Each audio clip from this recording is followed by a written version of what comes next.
baca. Begitu tuh Pak, bukan nggak ada urusannya, dicatat oleh Allah.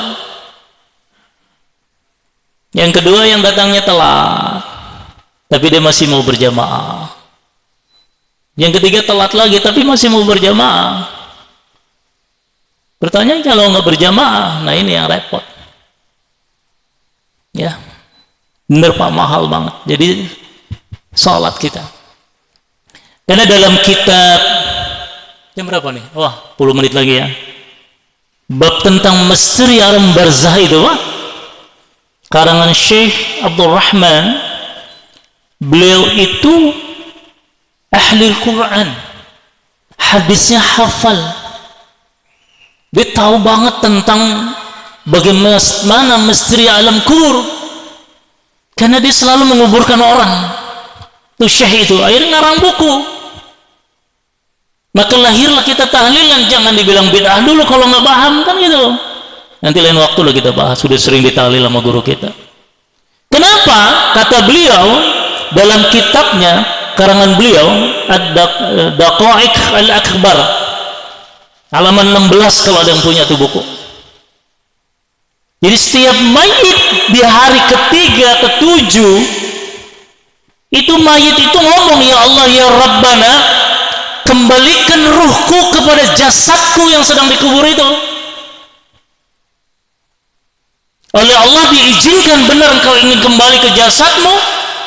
Iya ya Rabbana, kembalikan aku ke jasadku. 3 hari itu baru mau dikembalikan ke jasadnya, ternyata jasadnya 3 hari itu dari kuping, hidung, mulut berkeluarlah seluruh darah-darahnya.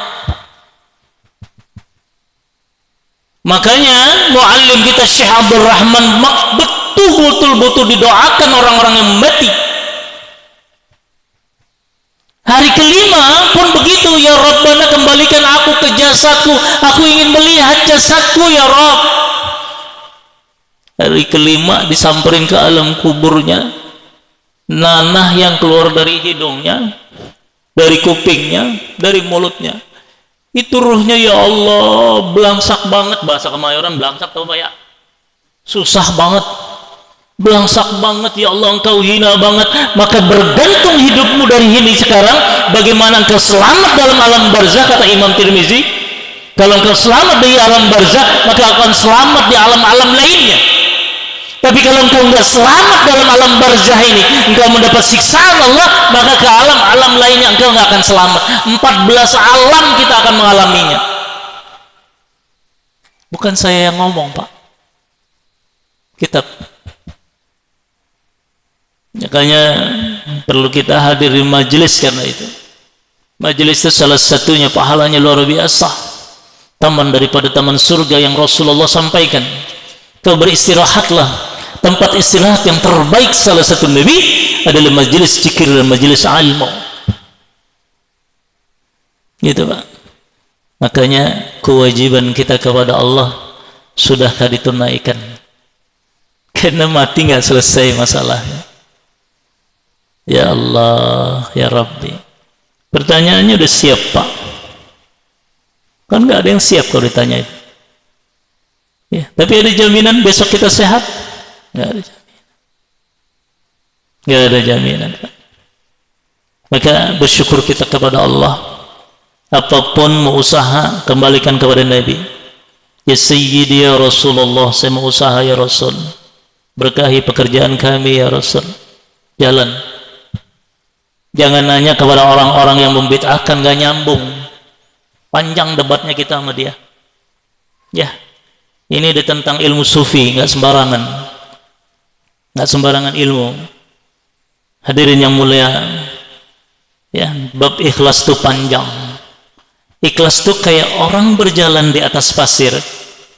Dia tidak bunyi di jalan di atas pasir, tapi jalan tafaknya setelah dia jauh melangkah, maka sisa-sisa tapaknya maka akan terlihat. Itu orang-orang yang ikhlas kepada Allah. Dia nggak bengak-bengok apa ya bahasa sini, nggak cerita kemana-mana, nggak teriak kemana-mana, tapi dia ikhlas. Sisa-sisa tapak kakinya dia akan berjalan. Itulah di sebuah keikhlasan, kata Nabi sallallahu alaihi wasallam. Ya Pak ya, suara saya sudah habis memang. Memang tadi istri saya mau pergi, jangan lebih istirahat, tapi itu pesangan ajangan saya. Jadi setiap usaha awali semua dengan bersalawat kepada Nabi, ya Sayyidi ya Rasulullah. Maka saya senang tuh yang salawat, ya Sayyidi ya Rasulullah, ya man lahu ya Allah, innal wasila qad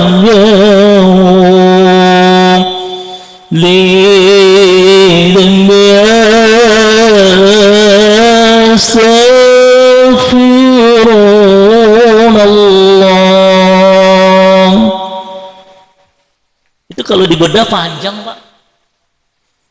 Bapak bermasalah dengan udah itu aja, buka lapak Fatihah 3, wasilah kepada Nabi, baca ya Sayyidi, ketimbang ngomongin orang gitu kan. Ya Sayyidi ya Rasulullah. Memang ijazahnya bagusnya kita duduk gitu kan, bagusnya kita tafakkur di masjid, di rumah, dalam kesunyian. Tapi supaya kita dawamkan kebiasaan itu, selain di jamban kita panggil nama Nabi. Ini Pak, kenapa ini kaitannya? Karena wajibul insan nahwar rabbi, kewajiban manusia kepada Allah itu mudah karena melalui silah kepada Nabi. Pertanyaan kita, bagaimana ibadah salat kita? Jawab masing-masing di hati masing-masing. Bagaimana tilawah Quran kita, murojaah Quran kita?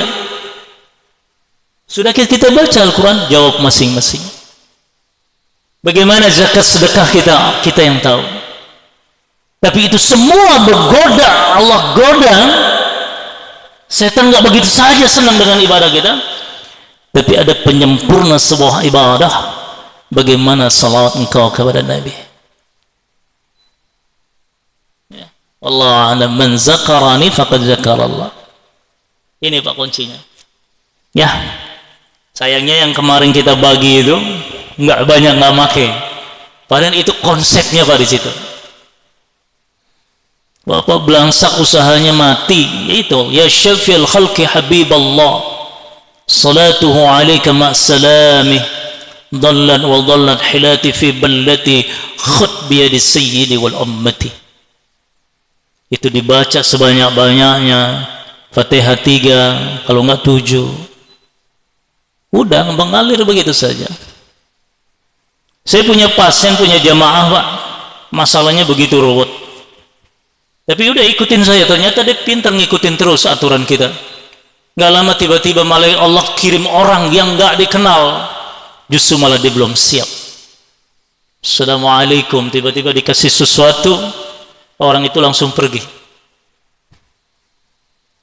Allah kalau punya mau Pak, di luar nalar otak kita. Dia ada masalah dengan keuangan, tiba-tiba ada tamu nggak tahu siapa, tiba-tiba ngasih duit Pak. Masuk di otak nggak? Awalnya dia malas banget ibadah subuh. Subuh malas banget. Jadi bagaimana Kiai supaya saya bisa ini? Oh bisa jalur pintas. Rupanya dia pengen jalur pintas.